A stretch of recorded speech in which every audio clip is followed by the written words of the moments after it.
안녕하세요. 이번 영상에서는 3.1운동 이후 전개된 민족운동 중에서 무장투쟁에 대하여 살펴보도록 하겠습니다. 오늘의 학습 목표 먼저 보고 올게요.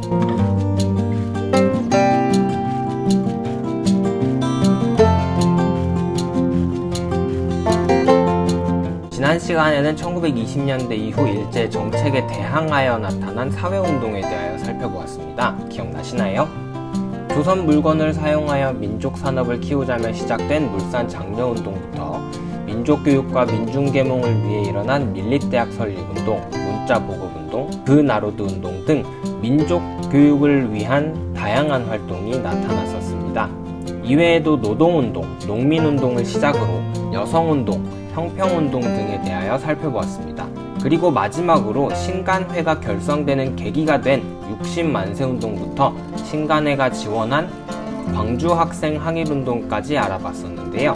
잘 기억나지 않으시는 분들은 이전 영상을 살펴보시면 되겠습니다. 이번 영상에서 살펴볼 무장투쟁은 크게 군인 대 군인으로 맞서 싸운 독립군 부대의 활약과 개별적인 단체 중심으로 이루어진 의열활동 두 가지 노선으로 세분화할 수 있습니다. 먼저 1920년대 독립군 부대의 활약을 살펴보도록 하겠습니다. 일본에게 강점을 당한 1910년 이후 서간도에서는 지청천의 서로군정서, 의병장 출신들의 대한독립단 등이, 북간도에서는 김좌진의 북로군정서, 홍범도의 대한독립군 등 독립군 부대가 조직되었습니다. 그리고 이들은 지속적으로 국내에 진격하여 식민 통치기관을 공격하고 일본군과 전투를 벌였습니다.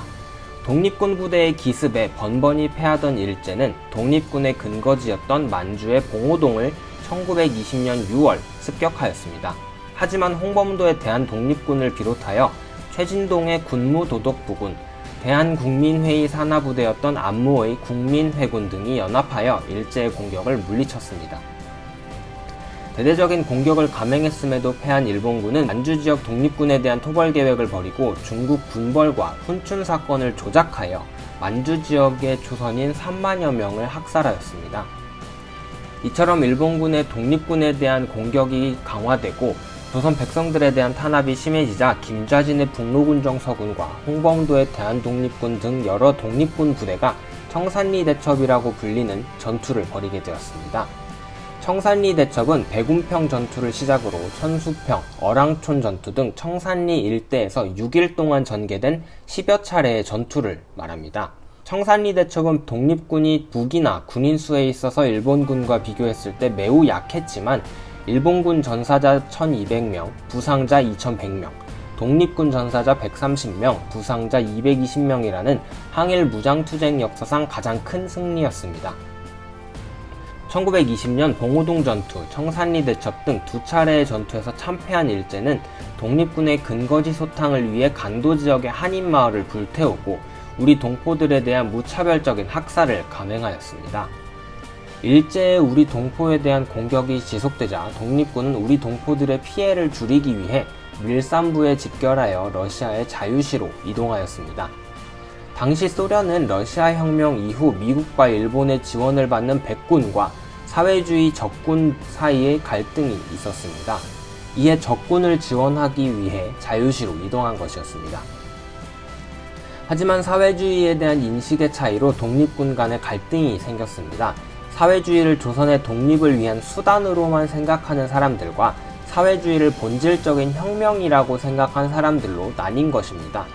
여기에다가 러시아가 일본과의 마찰을 우려하여 독립군에게 무장 해제할 것을 요구하면서 갈등은 심화되었습니다. 결국 1921년 러시아 혁명군의 공격을 받아 많은 독립군 사상자가 발생하였습니다. 상황이 이렇게 되자 자유시에 계속 있을 수 없게 된 독립군들은 다시 만주로 돌아와 조직을 정비하고 여러 단체들을 통합하고자 하였습니다. 이에 참의부, 정의부, 신민부를 조직하였습니다. 하지만 일제와 만주군벌이 독립군 소탕작전을 실시하면서 3부를 통합하여 독립단체의 힘을 합쳐야 한다는 3부 통합운동이 전개되었습니다. 그 결과 남만주의 국민부와 북만주의 혁신의회 두 세력으로 통합되었습니다. 그리고 국민부는 조선혁명군을, 혁신의회는 한국독립군을 편성하여 독립운동을 지속하였습니다. 한편 이 시기 일부 독립운동가들은 독립군 이외에도 비밀 조직을 만들어 식민 통치기관을 파괴하고 일제의 고위 관리들을 처단하는 활동을 벌이기도 했습니다. 대표적으로 김원봉 등은 1919년 만주에서 의열단을 조직하여 일제에 맞서 싸웠습니다.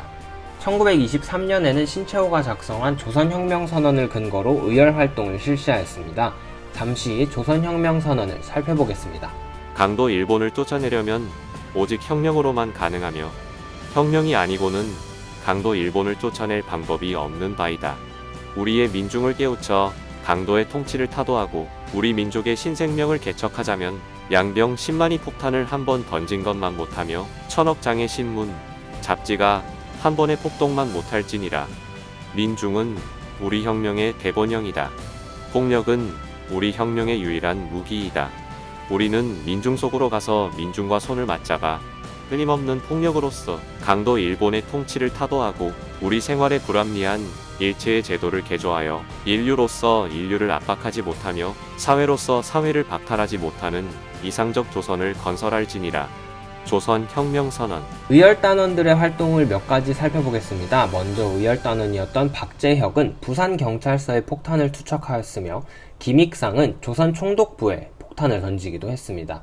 특별히 김상옥 의사는 종로경찰서에 폭탄을 투척하였습니다. 일제강점기를 배경으로 한 영화나 드라마를 보면 항상 나오는 곳이 종로경찰서이죠. 일제강점기 독립운동을 가장 강력하게 탄압하는 등 일제의 탄압을 상징하는 곳이 바로 종로경찰서였습니다. 그런 종로경찰서에 폭탄을 던진 것입니다.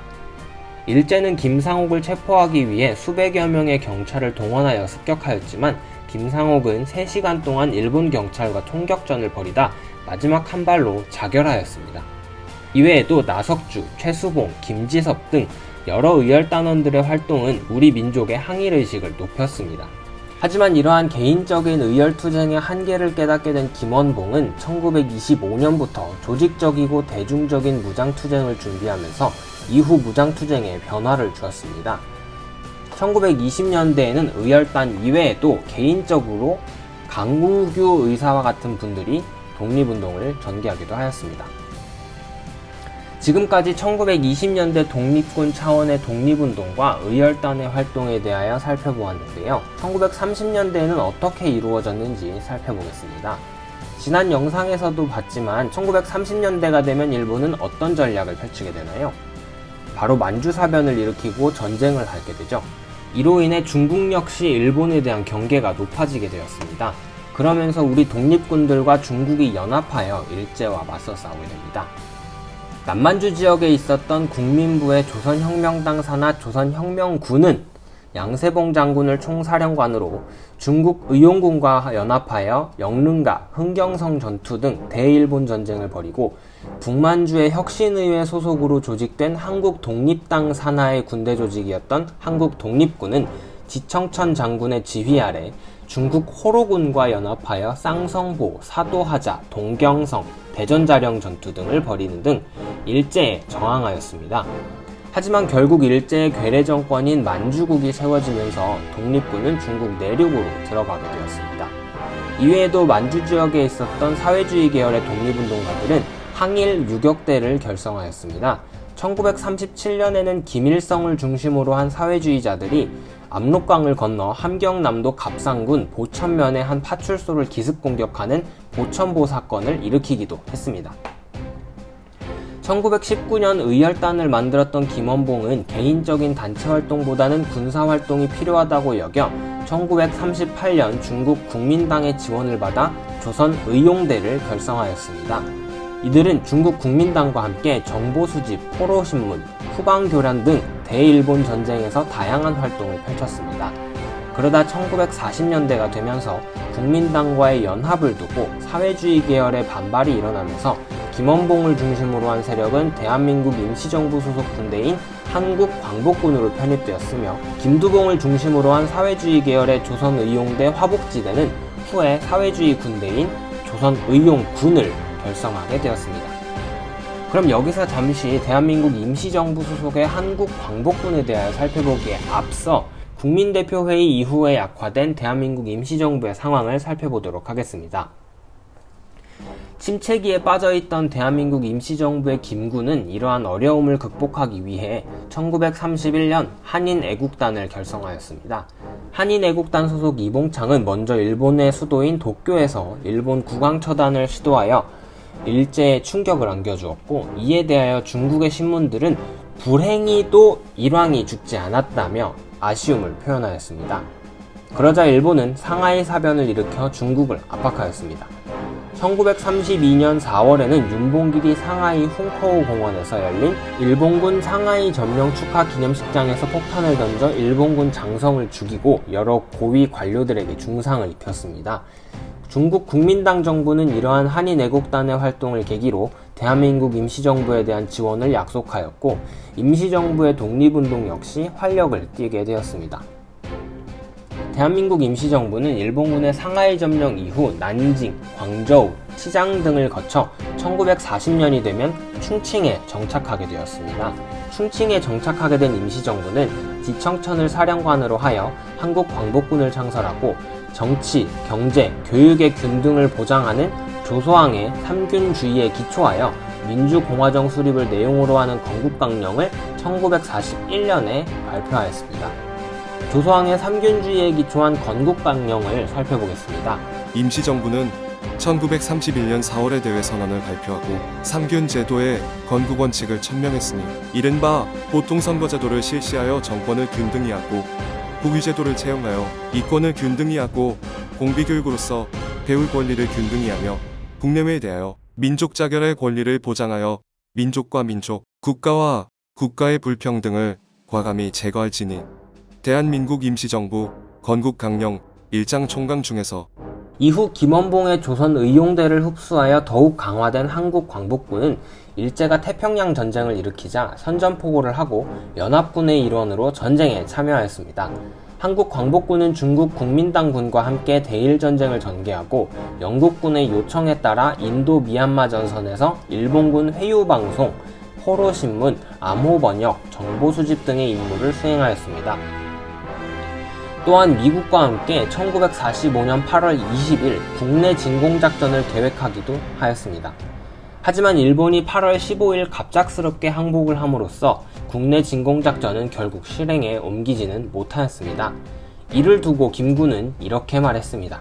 호련 전화 소리가 울렸다. 외적이 항복한답니다. 라고 하였다. 이 소식은 내게 희소식이라기보다는 하늘이 무너지고 땅이 꺼지는 일이었다. 수년 동안 애를 써서 참전을 준비한 것도 모두 허사로 돌아가고 말았다. 시안거 푸양 훈련소에서 훈련받은 우리 청년들을 각종 무기를 휴대시켜 미국 잠수함에 태워 본국으로 침입하게 하여, 그런데 그러한 계획을 한번 실시해 보지도 못하고 외적이 항복하였으니 지금까지 들인 정성이 아깝고 다가올 일이 걱정되었다. 김구, 백범일지 중에서 우리의 힘이 아닌 외세의 도움으로 독립하면서 겪게 될 우리 민족의 아픔을 예견한 것이 아니었을까요? 점점 일제의 패망이 가까워 오자 국내외에서도 독립을 준비하는 움직임이 일어났습니다. 국내에서는 여운형을 중심으로 한 조선 건국동맹이 건국준비 활동을 하였고, 중국 화북지방에서는 사회주의 계열이 조선 독립동맹을 결성하여 일제의 패망을 대비하기도 하였습니다. 오늘은 1920년대 이후 무장투쟁에 대하여 살펴보았는데요. 오늘 배운 내용을 정리해 보겠습니다.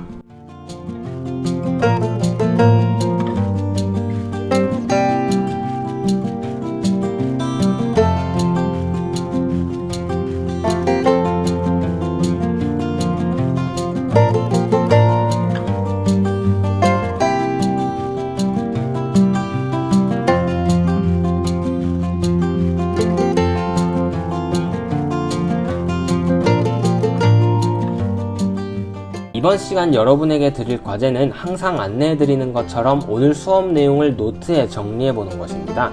다음 등교 수업 때도 확인할 예정이니 꼭 정리해주세요. 그리고 이번에도 역시 수업 내용 중에 이해가 되지 않는 부분은 언제든지 질문해주시면 답변해드리도록 하겠습니다. 마지막으로 당시 영상 자료를 보면서 분위기를 한번 살펴보시면 되겠습니다. 영상 시청 후에는 댓글을 달아주시면 되겠습니다. 다음 영상은 일제강점기 마지막 시간으로 일제강점기 문화에 대하여 알아보도록 하겠습니다. 오늘 수업도 수고 많았습니다. 다음 영상도 기대 많이 해주시고요. 그럼 우리는 다음 시간에 만나요. 안녕.